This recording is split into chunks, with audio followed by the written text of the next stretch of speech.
Tudo bem? Continuando a nossa aula de sábado sobre a Lei Maria da Penha, a Lei 13.340 de 2006. Nós, dando continuidade, nós vamos agora entender a diferença entre calúnia, difamação e injúria, que está lá no Código Penal, tá? Então, calúnia, atribuir falsamente a alguém a responsabilidade pela prática de um crime.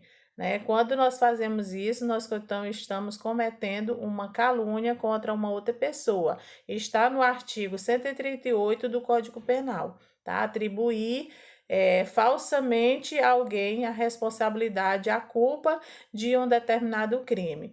A injúria, aliás, a difamação, está no artigo 139 do Código Penal. E o que é essa difamação? Atribuir a alguém fato ofensivo à sua reputação com a intenção de torná-lo possível de descrédito na opinião pública, fato verdadeiro ou falso. A gente vê isso muito acontecer, difamação nas redes sociais, onde a gente percebe que as pessoas vai no Facebook, no WhatsApp, principalmente em grupos do WhatsApp, né? Em outras redes sociais, falar mal de alguém, falar mal de um político, esculhambar, tornar a imagem dessa pessoa em descrédito para a população, de uma visão na opinião pública, né? Então, isso é atribuído à difamação e está no Código Penal, no artigo 139. Muitas pessoas sabem disso, mas continuam cometendo. E nós, enquanto profissionais, não devemos fazer isso, tá? Não em redes sociais e nem falando mal também das pessoas, né? Porque às vezes as pessoas não utilizam as redes sociais, mas acabam ficando falando mal por aí com um colega, com um amigo, um parente, e isso é visto como um crime, né, que está lá no artigo 139, difamação, tá?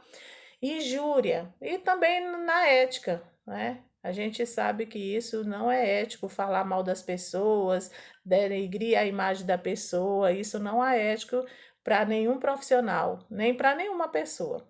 E a injúria, no artigo 140 do Código Penal, a injúria é atribuir a alguém qualidade negativa que ofenda sua honra, dignidade ou decoro para ser consumado, basta o conhecimento da vítima, tá? Então tá aí os três conceitos, né, sobre calúnia, difamação e injúria, para que vocês possam diferenciar e entender esse contexto, tá bom? Então, a Lei Maria da Penha define os tipos de violência, qualifica-os como crime e aponta formas de evitar, enfrentar e punir a violência contra as mulheres. Com a lei, o juiz ou delegado, com essa lei implementada, né, o juiz ou delegado em municípios sem comarcas podem conceder medidas protetivas de urgência com o afastamento do agressor do lar, proibição de contato com a vítima, suspensão do porte de armas, encaminhamento da mulher a programas de proteção, entre outras, tá? Então, o juiz pode estar concedendo essas medidas protetivas que é garantida pela lei para que possa, né, para que não possa vir acontecer essa violência após algum fato ocorrido, tá bom?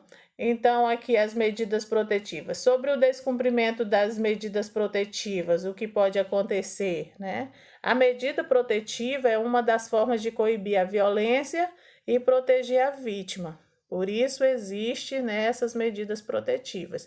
E o agressor, se descumprir essas medidas, o que pode acontecer? Está lá na Lei 13.641, de 3 de abril de 2018, alterando a Lei Maria da Penha para tipificar o crime de descumprimento de medidas protetivas de urgência, assim dispõe, porque quando acontece um tipo de violência contra a mulher, principalmente de cônjuges, de casais, né, de companheiros, então Para evitar que venha acontecer novos casos ou até o feminicídio, o juiz estipula, né, medidas protetivas e encaminha a mulher para programas, né, que possa atendê-la. Então, no artigo 24, descumprir decisão judicial que defere medida protetiva de urgência prevista na lei, isso pode ocasionar de 3 meses a 2 anos de prisão para o agressor, para quem descumprir. A configuração do crime, independente de competência civil ou criminal do juiz, que deferiu as medidas. Na hipótese de prisão em flagrante, apenas a autoridade judicial poderá conceder a fiança, outra não pode, né? Então, somente a autoridade judicial pode dizer se aquele crime é passivo de fiança ou não. O disposto nesse artigo não exclui a aplicação de outras sanções cabíveis. É bom que nós entendemos para que a gente possa estar ajudando essas vítimas que sofrem a violência doméstica, tá? Então, eu coloquei aqui, atenção, o registro de cenas íntimas seguido da divulgação nas redes sociais tem causado sérias consequências para a vítima, como abandono da vida escolar, humilhações e, em situações mais extremas, o suicídio, né? A gente sabe também que isso acontece muito quando casais se separam por motivo de vingança, né? Porque um não quer mais o outro, não aceita a separação, então muitas vezes eles têm registro, né?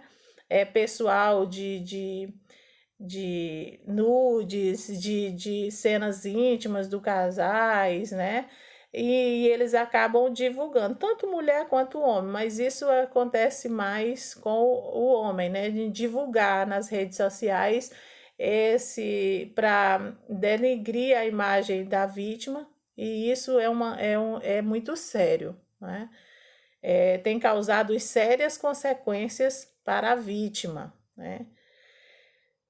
Então ela acaba muitas vezes ficando com sintomas depressivos ou até chegando mesmo à depressão, abandonando a vida social, sendo humilhada pelo companheiro, né? E muitas vezes chega até a cometer o suicídio, tá? Então, agora que você já conhece os 5 tipos de violência doméstica e familiar previstos na Lei Maria da Penha, é importante conhecer o ciclo da violência e saber que a violência contra a mulher se apresenta de forma repetitiva e clínica e cíclica, através de 3 fases que podem ser identificadas pela mulher. Sim, a mulher pode romper o ciclo da violência ao perceber que está sendo violentada em seus direitos e evitar ser mais uma vítima, né? Então, o ciclo da violência, né? O ciclo da violência é esse aqui, tá? Ó, observe. Aumento da tensão, 2, momento da explosão e 3, lua de mel. Vamos conhecer mais um pouco sobre isso.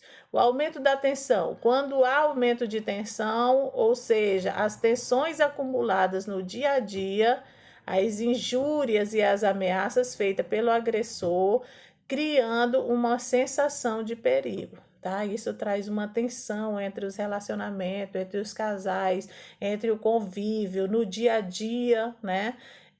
Vai se acumulando várias injúrias, ameaças feitas pelo agressor. No ciclo 2, o que acontece? É chamado de momento de explosão, quando o agressor maltrata, né, fisicamente e psicologicamente a vítima. Ali está no segundo momento, no ciclo de explosão, quando ele chega a agredir fisicamente ou psicologicamente a vítima através de ameaças e etc. Então, ali é o momento 2 do ciclo da violência, chamado de momento de explosão, tá? E o momento 3, a lua de mel, né? Chamado lua de mel, quando há o aumento de tensão, ou seja, as tensões acumuladas no dia a dia, as injúrias e ameaças feitas pelo agressor, criando uma sensação de perigo, tá? É muito comum que esse ciclo se repita cada vez com maior violência e menor intervalo entre as fases, tá? Em um menor curto de tempo. Experiência mostra que esse ciclo se repete indefinitivamente ou termina em uma lesão física grave ou até mesmo feminicídio, que é a extrema violência contra a mulher, né? Por que as mulheres não denunciam? Né? Vamos ver aí, por que as mulheres não denunciam? Algumas razões para a mulher não conseguir romper uma relação violenta. Por ser ameaçada, eu vou te matar, se tu me denunciar, eu te mato. Agora mesmo nessa novela das 8, vocês vê um caso real acontecendo aí, né? Do motorista lá da Cristina, né? Que violenta a mulher, que agride, que bate, né? E a Griselda tá lá sempre ajudando ela, incentivando ela a denunciar, a romper com essa violência, com aquelas ameaças. E aí ela chegou até fazer isso. Então ele recuou um pouco, né? Depois que foi preso, mostrando um fato real, da vida real na nossa sociedade. Então, por ameaças, e dependência financeira, que nós falamos na aula passada, muitas vezes a mulher depende tudo do marido, não trabalha, depende dele manter o sustento da casa, dele manter ela na roupa, calçado e tudo, dependência, né? Tudo depende do marido, então isso é um motivo também para ela aceitar, né? Ela não denunciar, ficar com medo. Vergonha de que outros saibam que ela sofre violência. Gente, esse é o maior problema. Qualquer pessoa tem vergonha de dizer que o seu próprio companheiro, pela qual a pessoa ama, está batendo, está agredindo, né? Está violentando. A vergonha é um dos motivos maiores que faz com que as pessoas não denunciam. Das outras pessoas saberem que ela está sendo violentada. Acredita no agressor quando ele diz que está arrependido e que não voltará a agredir, né? Isso aí acontece muito nas nossas vidas sociais. O agressor, ele comete a agressão e depois diz que está arrependido e a pessoa, por amar, acaba perdoando e novamente mais tarde vai acontecer essa agressão e depois vai diminuindo o tempo dessas agressões e cada dia vai ficando pior se ela não te tomar uma atitude. A vítima se sente isolada e sozinha, pois os agressores são, em geral, muito controladores e ciumentos, o que faz com que, aos poucos, ela acabe se afastando da família e amigos. Eu já vi muitos casos disso acontecer, né? Da mulher se afastar dos amigos, porque ele não gosta, porque ele tem ciúme, porque ele não gosta que a mulher anda com fulano de tal. Se afastando da família também, porque ele tem ciúme, e muitas vezes até dos filhos que moram com eles, tá? Então, aí são as razões, né, pela qual a pesquisa demonstra que uma mulher não consegue romper com uma relação violenta, tá?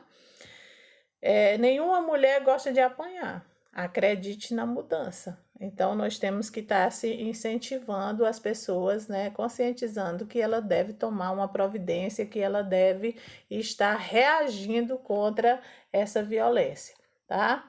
E aí, o feminicídio, que é o que nós vamos falar daqui a pouco, na próxima aula, né?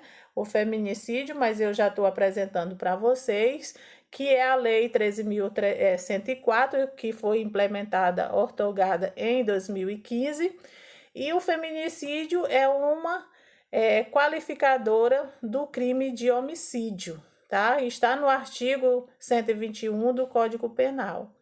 O feminicídio é o assassinato de uma mulher pela condição de ser mulher. Suas motivações mais usuais são o ódio, o desprezo ou sentimento de perda de controle da propriedade sobre as mulheres, tá? Então tá aí o que é caracterizado como feminicídio, porque muitas pessoas ainda não sabem dizer o que é um feminicídio. O feminicídio é um crime de ódio, Quem ama não mata, tá? É um crime de ódio. Ah, não, matou por impulso, porque ele estava com ódio naquele momento. Não, é um processo, não é ato, não é aconteceu ali naquele momento, não. Isso aí já é um processo que vem acontecendo há anos, há dias, há meses, né? Contra aquela mulher. E tem como denunciar? Tem sim, tá? Ó, aqui, ó, como denunciar? Em casos de urgências e emergência, ligue para a polícia 190, tá? Quando você vê, pode ser anônimo. E ligar para a polícia no 190 ou para denunciar violência e receber informações sobre serviços, ligue 180, tá? Então, agora na próxima aula, nós vamos estar falando sobre, especificamente sobre feminicídio, a Lei 13.104 de 2005, tá bom? Até mais!